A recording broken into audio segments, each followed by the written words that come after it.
pemirsa, masih bersama saya Nindya Rima dan masih bersama kedua narasumber saya, Bapak Insinyur Armuji, Ketua DPRD Kota Surabaya, dan Cak Krisman, Terima Ketua kasih. Dewan Kesenian Surabaya. Sudah mengembalikan tradisi DKI.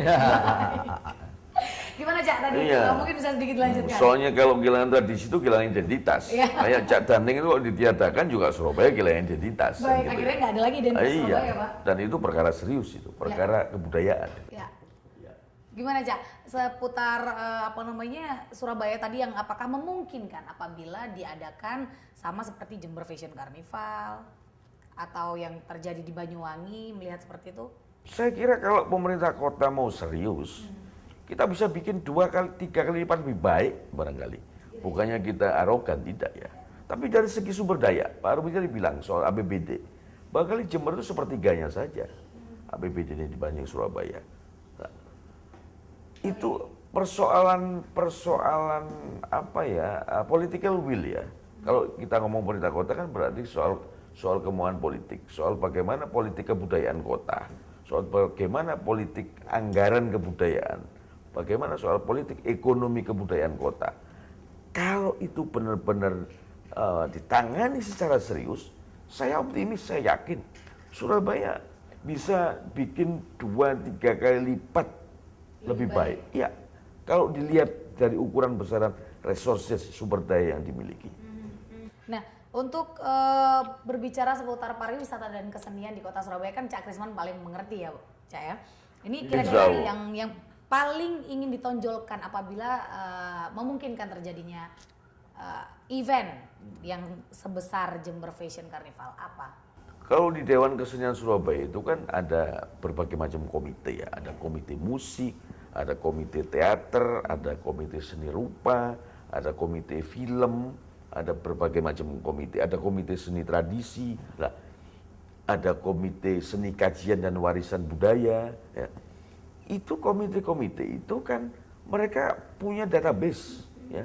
Seni rupa itu punya database mulai pelukis-pelukis senior mulai zaman Aksera tahun 70-an sampai mundur ke belakang zaman prakemerdekaan misalnya, terus apa database komite teater misalnya, mereka juga punya menghimpun resources orang-orang yang berada di dalam komunitas teater di Surabaya. Nah, itu kalau itu dihimpun dan itu diorganisir, difasilitasi dengan baik oleh pemerintah kota dan digerakkan untuk membuat sebuah event yang berskala nasional bahkan internasional secara serius, saya pikir bukan perkara mustahil itu. Makanya itu tadi saya mumpung dengan Pak Armuji sebagai kepala legislator di Surabaya, beliau kepala legislator Surabaya, saya pikir barangkali ada baiknya dikaji tentang perlunya perda kebudayaan. Ya, sebab saya mengamati belum ada di seluruh Indonesia ini kota, kabupaten ataupun provinsi yang punya perda kebudayaan. Padahal itu dimungkinkan. Nah, kalau seandainya itu dikaji, kalau memang kita benar-benar tidak mengangkat Surabaya ini sebagai kota yang civilized ya, sebagai kota yang punya peradaban tinggi, maka kita perlu perda kebudayaan. Jadi mudah-mudahan di dalam waktu yang tidak terlalu lama, nanti Surabaya bisa menginspirasi seluruh negeri dengan membuat perda kebudayaan. Baik. Itu harapan dari Cak Krisman, demikian Pak Armuji. Bagaimana nih Pak Armuji menanggapi? Ya, saya kira ide yang cukup bagus, ide yang harus direspon dan kita harus tangkap. Tentunya kalau masalah urusan APBD ya serahkan ke kita.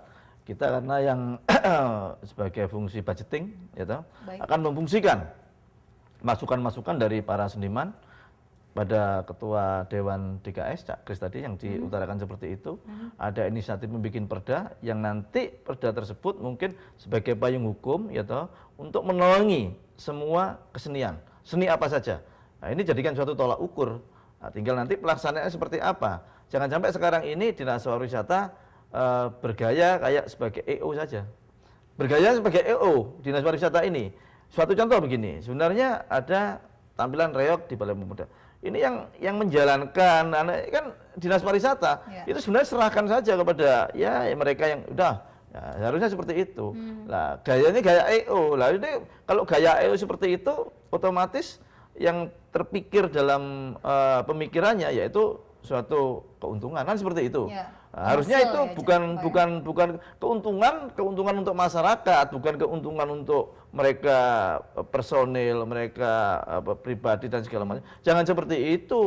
Kalau EO di luar silakan, memang mereka untuk bekerja untuk mencari keuntungan. Keuntungan supaya wisata dan kebudayaan di Surabaya ini bangkit dan menjadi fenomenal dan bisa dirasakan oleh masyarakat yang akan menjadi satu objek tahunan ciri khas bahwa Surabaya mempunyai satu ikon tahunan yang harus perlu ditampilkan. Nah, itu seperti itu. Baik, baik. Nah, Cak Krisman, bukankah setiap peringatan Hari Pahlawan atau Hari Jadi Kota Surabaya gitu ya, kan selalu dimeriahkan dengan pawai budaya. Menurut Cak Krisman, apakah itu masih dirasa kurang mendongkrak untuk pariwisata di Kota Surabaya? Ya, itu kan karnaval rutin. Yang menurut Pak Armuji tadi, saya panggil Caknya sekali nama, wong Surabaya juga jangan. Nah, menurut Cak Armuji sebagai ketua DPRD tadi itu rutin saja, yang belum inovatif. Nah, kenapa begitu? Karena belum memanfaatkan segala potensi dan sumber daya yang ada. Jadi yang diposisikan untuk berkegiatan itu adalah bukan seniman di dalam kerangka yang punya perspektif kebudayaan, tapi seniman yang birokrat barangkali begitu. Itu beda loh gitu. Birokrat kesenian dengan seniman yang pegiat kebudayaan itu berbeda. Nah, saya melihat bahwa pemerintah kota belum serius menggarap itu. Jadi event tahunan soal peringatan hari jadi Kota Surabaya itu hanya menjadi rutinitas. Kayak orang tahlilan misalnya, orang meninggal tahlilan 3 hari, 7 hari, 40 hari, cuman gitu aja. Tapi esensi dasar tentang bagaimana sebuah kota itu hari lahirnya bisa menjadi ikon kebudayaan, mereka belum kepikir ke sana. Mereka hanya berpikir bahwa ini dianggarkan setiap tahun harus ada titik gitu loh. Tapi bagaimana itu bisa dikelola dengan lebih inovatif, dengan lebih apresiatif, dan lebih partisipatif, belum. Tidak ada improvisasi ya Pak ya? Tidak ada improvisasi, rutin, monoton. Jadi umpama kendang itu tak tung gitu aja. Baik, baik. Lalu Pak Armuji sendiri Pak, apakah masih memungkinkan apabila dalam waktu dekat ini Disbudpar Surabaya mengajukan kembali anggaran pelaksanaan Cakning? Ya, kita mengapresiasi, memungkinkan sekali, tapi momennya itu sudah tidak pas. Karena kalau diselenggarakan bulan April, momen peringatan hari jadi Kota Surabaya sudah lewat, itu loh.